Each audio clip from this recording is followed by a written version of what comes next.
kapan Ratib al-Haddad masuk ke Indonesia kira-kira? Wallahu a'lam, itu belum ada penelitian yang pasti. Al-Faqir, ana belum pernah dapat tuh penelitian yang pasti. Tapi yang jelas Ratib al-Haddad ini sudah dibaca di Indonesia sejak zaman dahulu. Kalau kita lihat di Bangil itu ada makam Habib Abdullah bin Ali al-Haddad, itu cicitnya Sahibul Ratib. Di Palembang ada Habib Hamid bin Alwi al-Haddad, juga cicit daripada Sahibul Ratib. Dan mungkin ada juga habib-habib yang lain yang datangnya sudah lebih dari 100 tahun yang lalu, yang sudah pasti mereka membawa itu.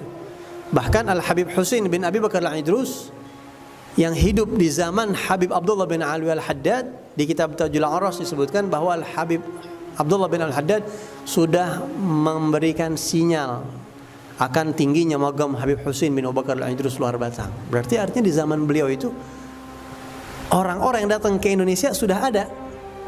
Pengagum-pengagum Habib Abdullah bin Ali al-Haddad sudah ada datang ke Indonesia di zaman beliau.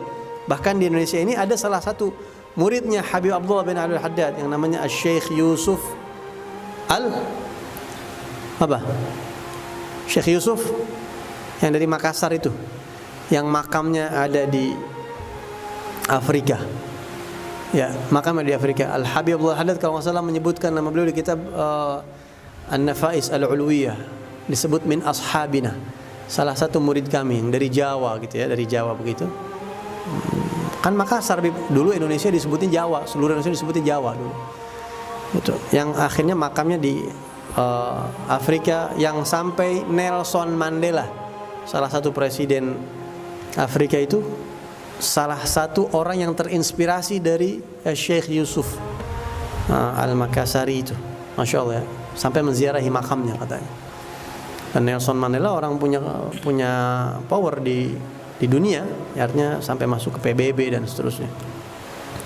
Itu muridnya Habib Abdullah al-Haddad. Jadi antum bisa bayangin, keterangan pasti nggak ada. Tapi kalau kita lihat dari qara'in, dari indikasi-indikasi, dari sinyal-sinyal, sepertinya di zamannya Habib Abdullah al-Haddad pun sudah masuk. Ini Ratib al-Haddad ini. Ya bahkan Kiai Khalil Bangkalan itu termasuk orang yang mengijazahkan Ratib al-Haddad kepada Kiai Hashim Asy'ari, itu pendiri NU. Kiai Hashim Asy'ari dapat ijazah Ratib al-Haddad di antaranya dari Kiai Khalil Bangkalan, Ratib al-Haddad.